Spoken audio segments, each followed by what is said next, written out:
foi, mas em silêncio, levando a cruz de todos nós, não resistiu e foi fiel ao Pai, cumpriu então o teu querer, ele deixou a sua glória, desceu ao mundo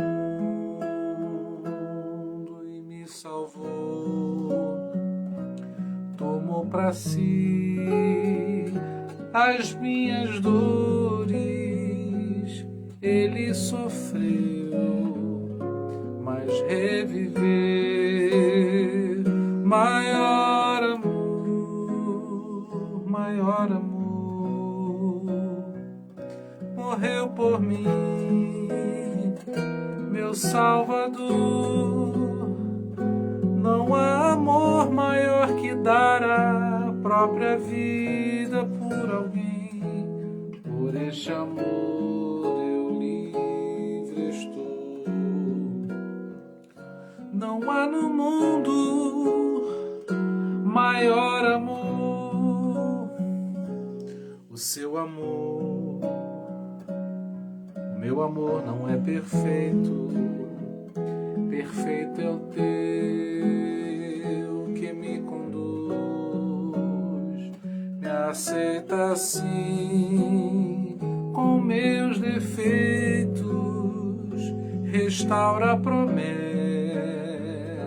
que eu quebrei, mudou a história para que eu possa ver a esperança para viver, veio mostrar com esse gesto que a minha vida tem valor, maior amor, morreu por mim, meu Salvador. Não há maior amor que dar a própria vida por alguém. Por este amor eu livre estou. Não há no mundo maior amor. Bom dia, mais uma vez, paz do Senhor Jesus. Agora é estudo bíblico. Eu quero refletir com você hoje a 7ª carta, é a última carta às igrejas, que é a igreja de Laodiceia. Eu gostaria de, na semana que vem, fazer um resumo das 7, no mesmo tempo que a gente gasta de um estudo de domingo, para a gente só avançar compreendendo bem aí as 7, como a gente está vendo uma a uma. Então seria importante que a gente conseguisse fazer um resumo das 7, assim, uma coisa bem dinâmica. E hoje eu quero falar sobre a última, e aí você vai encontrar o texto em Apocalipse capítulo 3, a partir do verso 14, a gente vai até o 22. Depois que a gente lê, a gente faz a nossa oração para a gente começar. Muito bem. E ao anjo da igreja que está em Laodiceia, escreve: isto diz o Amém, a testemunha fiel e verdadeira, o princípio da criação de Deus. Eu sei as tuas obras, que nem és frio nem quente, oxalá foras frio ou quente. Assim, porque és morno e não és frio nem quente, vomitar-te-ei da minha boca. Como dizes, rico sou, e estou enriquecido e de nada tenho falta, e não sabe que és um desgraçado, miserável, pobre, cego e nu. Aconselho-te que de mim compres ouro provado no fogo, para que te enriqueças, e vestidos brancos, para que te vistas e não apareça a vergonha da tua nudez. E que unjas os teus olhos com colírio, para que vejas. Eu repreendo e castigo a todos quanto amo, sê, pois, zeloso e arrepende-te. Eis que estou à porta e bato, se alguém ouvir a minha voz e abrir a porta, entrarei em sua casa e com ele cearei e ele comigo. Ao que vencer, lhe concederei que se assente comigo no meu trono, assim como eu venci e me assentei com meu Pai no seu trono. Quem tem ouvidos, ouça o que o Espírito diz às igrejas. Muito bem. Vamos orar? Pai, nós colocamos diante do Senhor aquilo que vamos fazer agora, pedindo que o Senhor tome a frente. Fale ao nosso coração, ó Pai, queremos te ouvir. Elimina, Pai, toda distração que nos possa impedir de conhecer, tomar parte daquilo que o Senhor tem para a nossa vida. Que esse estudo possa trazer fortalecimento, de uma maneira muito prática, possamos, ao ouvir, desejar colocar em prática e tenhamos coragem de colocar em prática para que a nossa vida possa avançar no conhecimento de quem é o Senhor Jesus. Essa é a nossa oração, Pai, nessa manhã, no nome de Jesus. Amém. Muito bem, meus irmãos, nós servimos a um Senhor que sabe as nossas obras. Então não é apenas ter obras, mas compreender que existe alguém que observa e pode qualificar as nossas obras. E, obviamente, aquele que tem um coração em Deus, ele vai desejar saber se está agradando. Com certeza, quando você está diante de uma pessoa que você ama, você se preocupa em falar algo que não traga nenhum tipo de dano, prejuízo à pessoa amada. Então você procura observar se aquilo que você faz está agradando ou não. Então é exatamente por esse motivo que a gente está aqui. A gente quer se aprofundar na palavra para que, conhecendo mais acerca desse Jesus, a gente possa agir de uma maneira que seja agradável para esse Senhor. E aqui a gente tem um problema. De cara, a gente tem um grande problema. Eles foram avaliados, Laodiceia, enquanto igreja, foi avaliada como uma igreja nem fria nem quente. Possivelmente você já deve ter ouvido o frio ou quente como se fosse assim, não é? Muito bom ou muito ruim. Na verdade, o objetivo aqui é mostrar que as nossas obras, as nossas palavras, os nossos julgamentos, as nossas avaliações, apreciações acerca das coisas e das pessoas, precisam ter uma temperatura que ou de um lado refrigere ou por outro lado aqueça o coração. Você me entende? Aí eu acho que mora uma reflexão que a gente precisa fazer profundamente. Tuas palavras, tuas ações, elas são capazes de refrigerar o coração de alguém, aquecer o coração de alguém? Olha, muito sinceramente, olhando para o papel das igrejas e para a nossa própria vida, nem sempre eu vejo a gente se encaixar nisso. Eu vejo muitas vezes a gente ser essa água morna, e aqui o morno, até mesmo quem conhece em loco o lugar para onde essa carta foi escrita, sabe que a água, né, até a água de hotéis, da rede hoteleira hoje, na Turquia, ela tem o problema de ser uma água um pouco salobra. Então, uma água que você, ao ingerir, mesmo que seja para escovar os dentes, te dá ânsia de vômito. É forte dizer isso, é contundente, é confrontador e muito necessário. Nossas palavras fazem com que as pessoas tenham ânsia de vômito quando a gente, por exemplo, vê a notícia, como vimos nessa semana, de ser presa e tirada do cargo de deputada federal da pastora Flor de Lis, a gente sente ânsia de vômito. Não há como a gente dizer que uma mulher que mata o marido e uma série de circunstâncias assim muito complicadas, não é? Estranhas, aquilo que a gente espera de uma pastora, de uma mulher dita mulher de Deus, não é? Não tem como a gente não sentir ânsia de vômito. Então, quando a gente estuda Laodiceia, a gente precisa ter em mente isso, que a igreja tem que ter um testemunho que traga refrigério. Não é? Assim como quando a gente vê uma igreja se empenhar no cuidado com o próximo, ou quando a gente vê ações mesmo da parte de um grupo de pessoas que se junta para fazer algo bom em favor de um grupo menos favorecido, isso aí são coisas que trazem refrigério e ao mesmo tempo que aquecem o coração. A gente às vezes acha que morno é ser meio termo. Não, é muito mais complicado do que isso, porque quando ele diz vomitar-te da minha boca, é porque gera essa ânsia de vômito.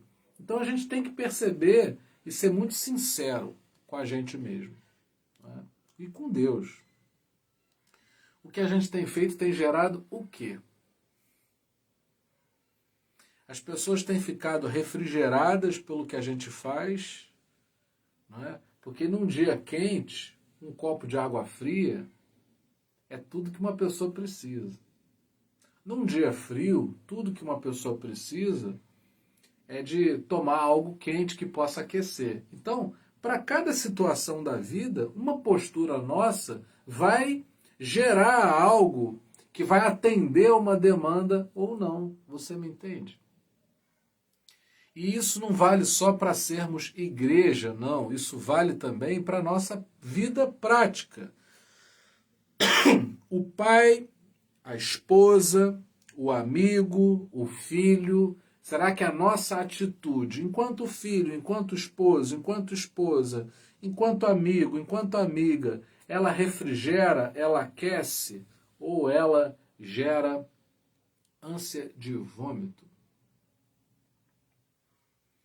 Só aí a gente já vê que precisamos medir muito o que a gente faz, não é? Vermos de que maneira estamos desenvolvendo os nossos pensamentos, né? Será que a gente está ofendendo alguém com aquilo que a gente fala? Com a maneira como a gente vive? Né? Eu sou muito admirador do trabalho, né? Deve estar por aí, né? A Ariadne, porque ela desenvolveu um trabalho dentro da psicologia voltado também para adolescentes, não é? Que é muito especial. Por quê? Porque quem tem filhos adolescentes sabe que é uma fase complicada. É uma fase desafiadora para os pais e difícil mesmo para os adolescentes. E ela desenvolveu um trabalho nesse sentido que traz orientação, que traz esclarecimento e, pelo que eu já acompanhei, já pude observar do trabalho dela, tem muita coisa que a gente diz que pode estar ferindo um adolescente. Então não é só porque a gente é pai, a gente é uma autoridade, que a gente pode falar o que a gente quiser para os nossos filhos. Estou dando um exemplo aqui, estou pegando porque ela está presente e é mais fácil da gente interagir nesse sentido. Mas é para você perceber que quando a Bíblia está falando do Apocalipse, as pessoas fazem muitas vezes uma viagem muito grande e vão para outros tempos, imaginam, não é, um outro momento, ou querem localizar apenas historicamente, não é, de uma maneira tradicional, e não trazem para a vida. Eu entendi isso, né, ao avaliar, observar um pouco o trabalho da Ariadne, que a nossa convivência com o adolescente pode trazer mais perturbação para o adolescente do que propriamente ajudar.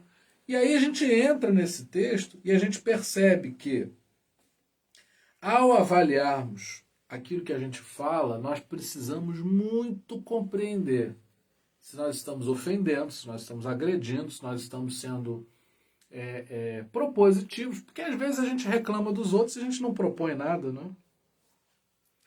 Às vezes a gente reclama de tudo, mas a gente não tem ideia do que possa se fazer. Eu me lembro de uma vez, eu estava voltando de Londrina, e aí eu tinha que parar em São Paulo para fazer conexão, E aí tivemos problema para vir de São Paulo para o Rio. Santos Dumont estava reformando, não foi possível a gente ir para o Santos Dumont, foi uma confusão generalizada. E eu me lembro de um agente da companhia aérea tentando resolver, ele estava criando uma lista para saber quem queria voltar de ônibus, para não perder, né, talvez compromissos, e quem queria ficar agendado para voar no outro dia, retornando para o Rio de Janeiro. Eu me lembro que as pessoas foram em cima do funcionário e a primeira coisa, o primeiro intento delas era descredenciar a companhia aérea e tomarem alguma vantagem com aquilo, um processo que pudesse render alguma coisa para as pessoas que se sentiram lesadas. Eu me lembro que eu me aproximei eu com medo, né, sozinho, eu falei assim, eu tenho que me aproximar dele aqui e me sentir seguro, né? Eu falei, calma, vai dar tudo certo, a gente está aqui para te ajudar e pode contar comigo se você precisar de qualquer tipo de ajuda, para dar um recado para o povo, para espalhar alguma notícia. Porque eu imaginei, gente, a pessoa já está ali, super pressionada. Ninguém sonhou em que desse o problema que deu, não é?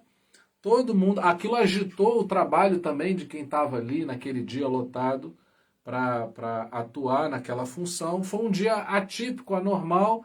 E aí você imagina, o que as pessoas estavam dizendo e fazendo não estava ajudando em nada.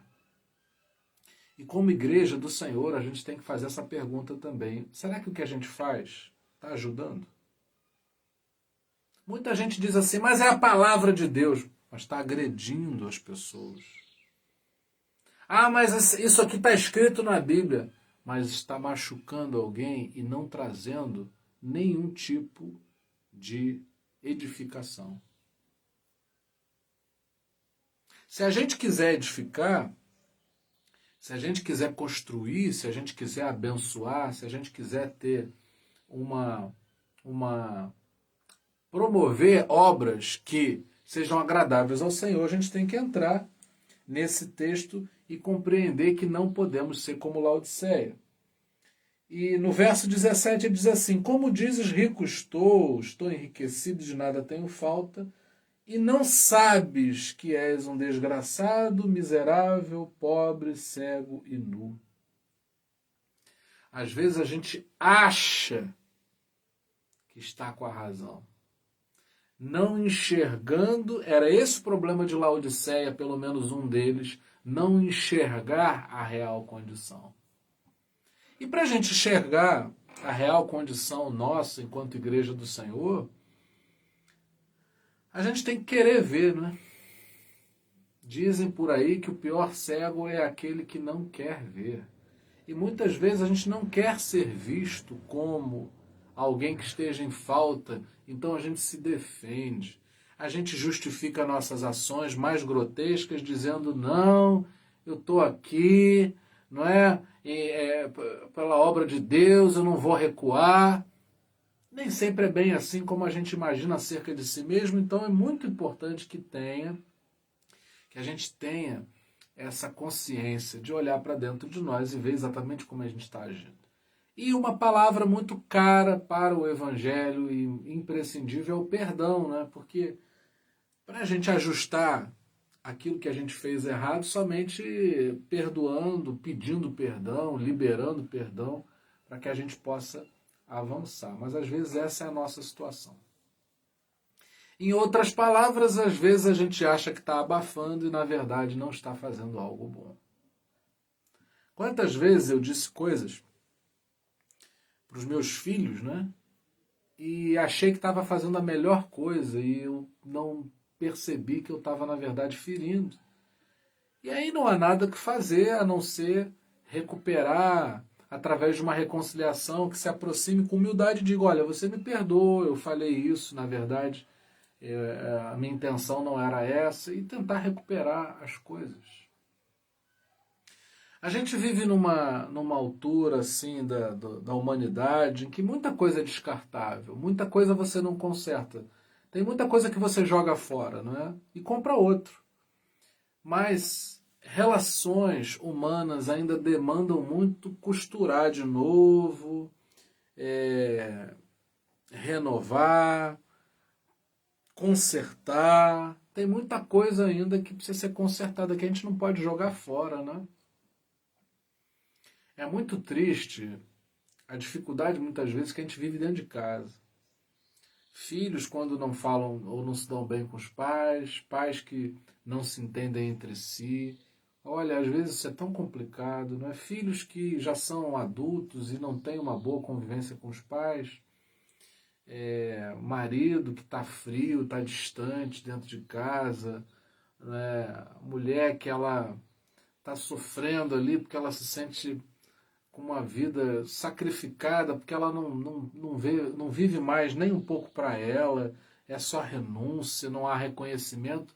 Pois é, tudo no Evangelho gira em torno da gente se enxergar.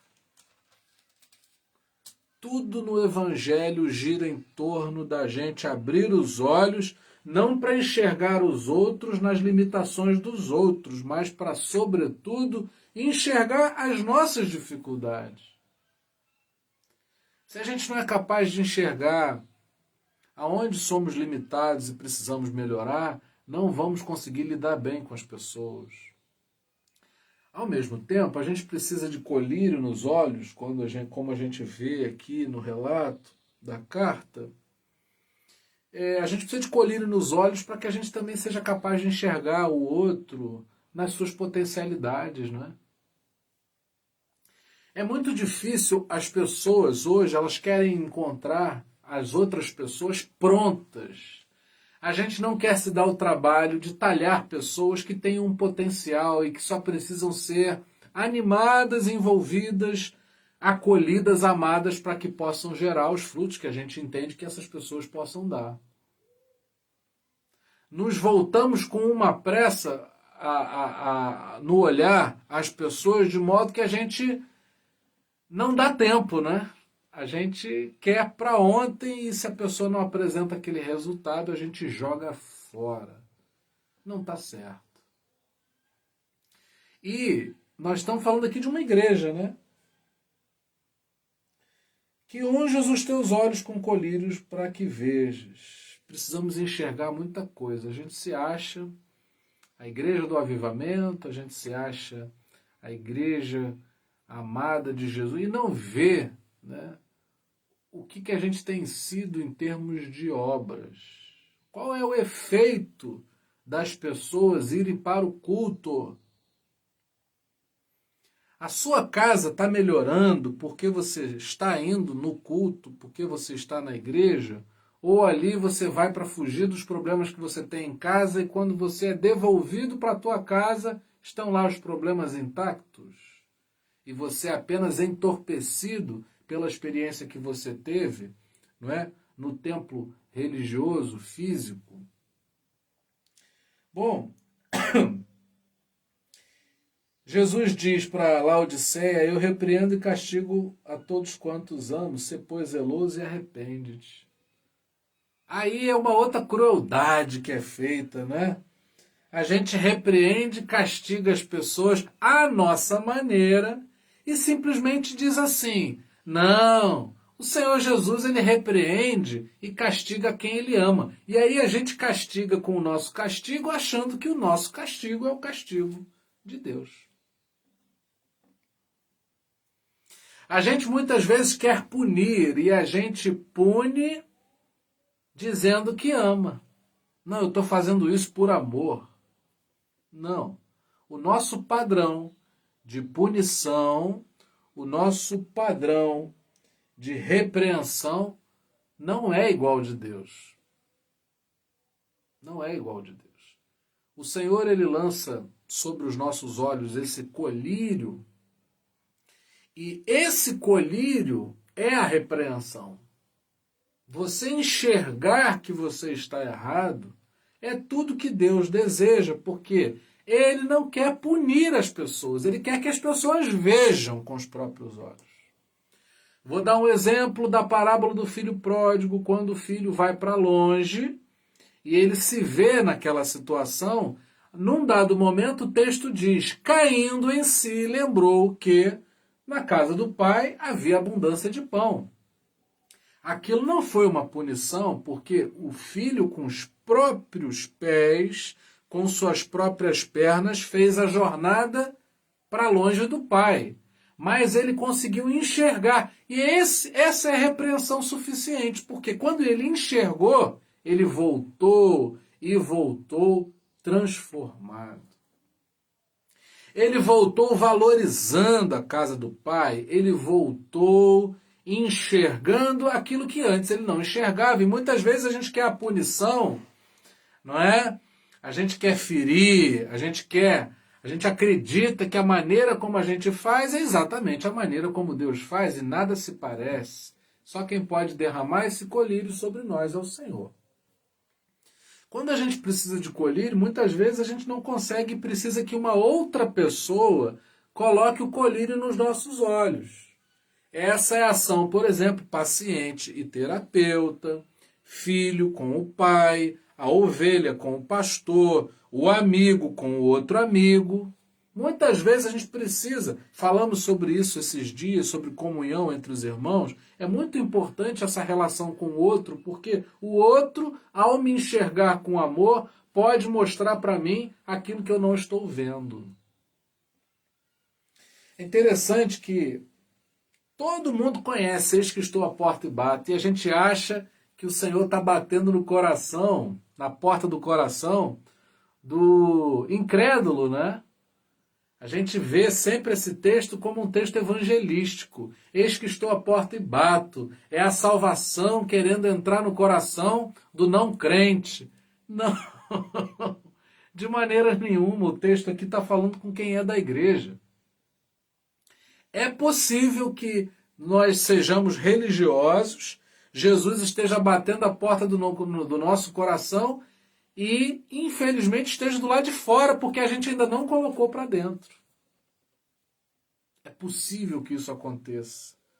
Então, esse abrir do coração não é somente no dia em que a gente diz eu aceito Jesus como meu único e suficiente Salvador, mas também no dia a dia, dia após dia, em que a gente, ao abrir o coração, permite mais uma vez que a obra do Senhor Jesus seja feita na nossa vida.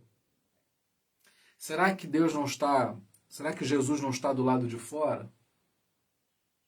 Será que eu não preciso abrir a porta? E isso que a gente está fazendo aqui, assim como a devocional, assim como o nosso tempo de libertação, de cura interior, de busca do Espírito Santo, de oração, tudo isso é a nossa participação, a nossa atitude, a nossa parte de abrir o coração.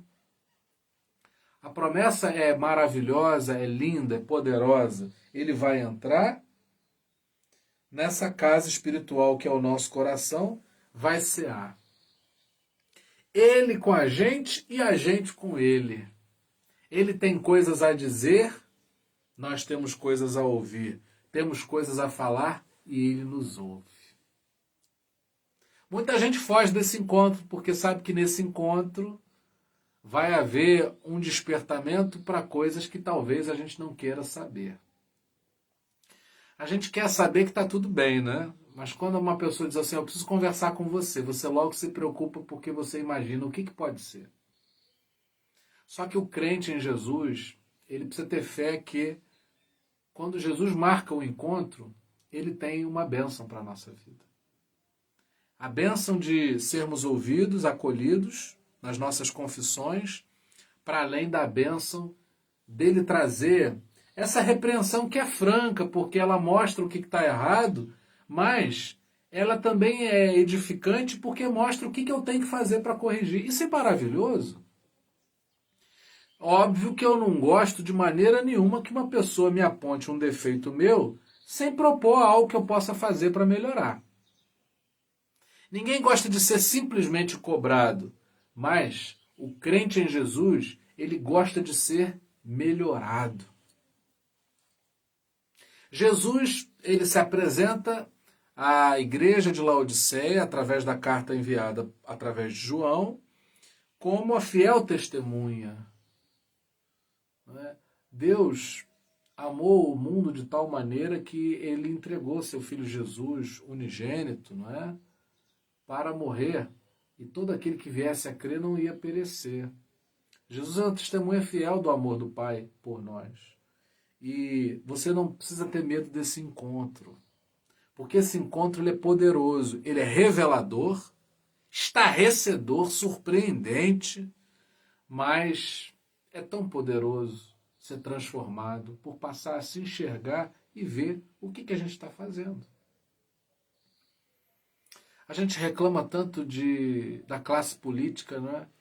E logo de uma pastora um escândalo tão grande. E é momento da gente se voltar para nós e percebermos que o problema não é só em quem não faz parte da igreja. O problema muitas vezes está na própria igreja. Eu sempre digo algo, não é? Como é possível abrir uma igreja no teu bairro, na tua rua, e a rua não melhorar? Como é possível uma cidade, muitas vezes, recordista em abertura de templos, ser uma cidade ruim de se viver? Como é possível, no teu prédio, você ser crente, não é? E não ser capaz de tornar aquele ambiente um pouco melhor se for um ambiente hostil? Ou compor melhor ainda o ambiente porque você está lá? Essas são perguntas que a gente está sempre se fazendo ao ler a palavra do Senhor. Mas é assim mesmo, porque Deus quer ungir a mim e a você para que possamos reinar. Não no sentido de oprimir as pessoas e torná-las nossas súditas, mas para que possamos apresentar esse reino de amor. Tem que ser diferente. Temos que ser diferentes, não pela roupa que a gente usa, não pelo tipo de música que a gente gosta, não pelo tipo de literatura que a gente lê, mas por quem a gente é. Se tuas palavras são mornas, as pessoas vão tomar aquelas palavras e ansiarão vomitar, porque elas não podem suportar uma pessoa que se diga rica em Deus com atitudes tão miseráveis. Porém, quando as tuas palavras são água fria num dia quente para alguém, é inevitável que essa pessoa seja marcada pelo amor com o qual você se utiliza das palavras. Devemos ajudar uns aos outros para que as nossas palavras sejam sempre palavras agradáveis ao Senhor. É horrível, não é? Eu me lembro de uma vez, eu fui fazer um noivado, eu fui numa outra igreja e eu fui lá pregar e depois eu ia fazer o noivado de sou padrinho de casamento dela, né? E aí caímos na besteira de pedir um copo d'água, mas a água era tão ruim. O Daniel nem bebeu a água. E eu bebi, mas foi muito ruim aquela experiência. Expectativa de quem quer um copo d'água e tem uma água de qualidade ruim é frustrante demais. Agora, a resposta que um copo de água fria tem para um dia quente, ou um chá quente que você toma num dia frio, a resposta fala e dá explicações por si só. Não adianta, não tem como negar que quando o amor é servido, as pessoas, elas já estão famintas.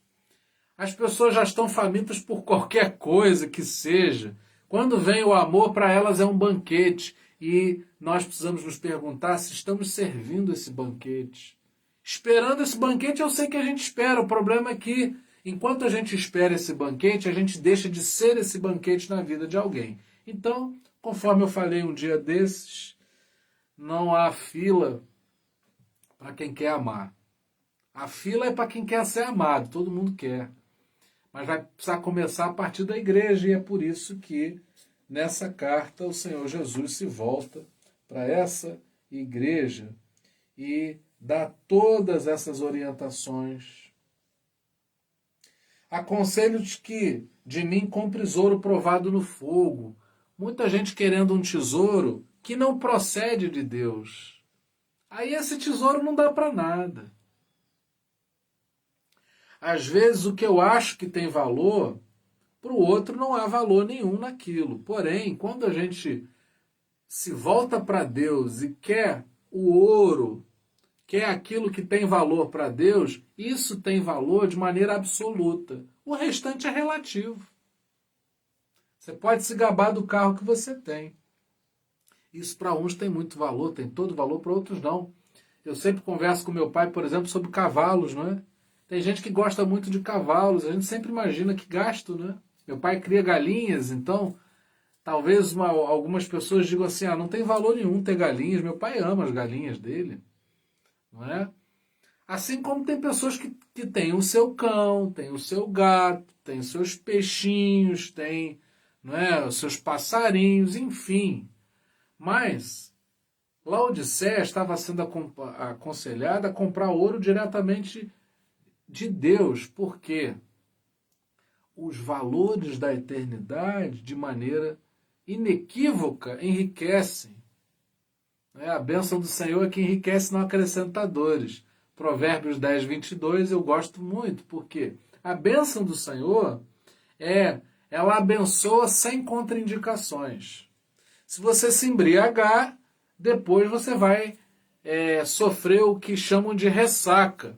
Mas se você se enche do Espírito Santo, não há contraindicações a ponto de, no final da listagem do fruto do Espírito Santo, a palavra diz, contra essas coisas não há lei.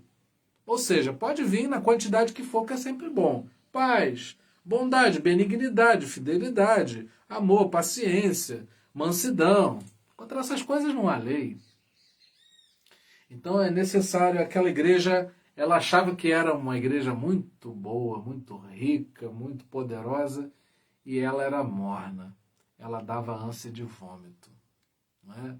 E aí a gente recebe um banho de humildade quando a gente compreende que a gente não é tudo isso que a gente acha que é, e ao mesmo tempo podemos ser melhorados, empoderados, no melhor sentido da palavra, na presença do Senhor. Ao que vencer, lhe considerei que se assente comigo no meu trono. Nós não podemos, muita gente está querendo tirar o Senhor Jesus do trono e quer sentar no trono porque quer reinar. O convite não é esse. O convite é que a gente tenha Jesus como modelo, para que a gente se assente no trono da vida para reinar sobre as dificuldades, as limitações. Né? Você quer ver? Não tem reinado melhor do que o domínio de si mesmo. A Bíblia chega a dizer sobre a criança, né, que a criança entregue a si mesma envergonha sua mãe. Não é? Uma pessoa que não domina, uma pessoa que domina a si mesmo é mais forte do que uma pessoa que conquista 10 cidades. A palavra do Senhor também fala sobre isso. Então, para você ver que reinar sobre esse nosso coração, muitas vezes apaixonado, que faz o que não tem que fazer, é um reinado poderoso de verdade, mais do que a pessoa que tem tudo e que não consegue governar nem mesmo a sua própria língua. Que a gente possa ser fortalecido pelo Senhor para que possamos nos assentar com Ele no trono e poder dizer, né, assim como Jesus venceu, nós também podemos ser tomados como vencedores. Que o Senhor abra os nossos olhos, que nos unja para que, despertados pelo poder do Evangelho, possamos ser melhorados. Pai, se o Senhor estiver batendo a porta do nosso coração, que possamos, do lado de cá, abrirmos e recebermos aquilo que o Senhor tem para nós. Senhor, que a gente possa aceitar a repreensão amorosa, franca, leal do Teu Espírito Santo. Senhor Deus, acolhe a nossa limitação e nos transforma, nos dando a chance e a oportunidade de termos o nosso olhar despertado para aquilo que não estamos enxergando sobre nós mesmos. Que nossas palavras refrigerem e aqueçam corações, mas nunca gerem ânsia de vômito, nem em ti e nem em ninguém. Ó Pai, que seja assim para a honra e para a glória do teu santo nome. É a nossa oração no nome de Jesus. Amém. E que a graça maravilhosa do nosso Senhor e Salvador Jesus Cristo, que o amor incomparável de Deus, o nosso eterno Pai, e que as doces consolações do Espírito Santo sejam com cada um de nós para todo sempre. Amém. Deus abençoe aí o Fábio, Ernestina, Beatriz, Sônia Pina, Marcinha, Lu, Alzira, Ariadne. Deus abençoe aí, Daniel está por aí também. Meu querido Guilherme Marizani, olha, um beijão para você, se você estiver ainda por aí. Sueli, Deus abençoe. Quem mais? Adelaide também está conosco. Deus abençoe aí muito todos vocês. Eu que tenho muitas saudades vossas, logo mais às 20 eu encontro vocês por aqui novamente. Aqueles que puderem, como é óbvio. Eu amo muito vocês e às 20 a gente vem com o Domingo do Espírito Santo. Tenha um dia lindo e abençoado na presença do Senhor Jesus.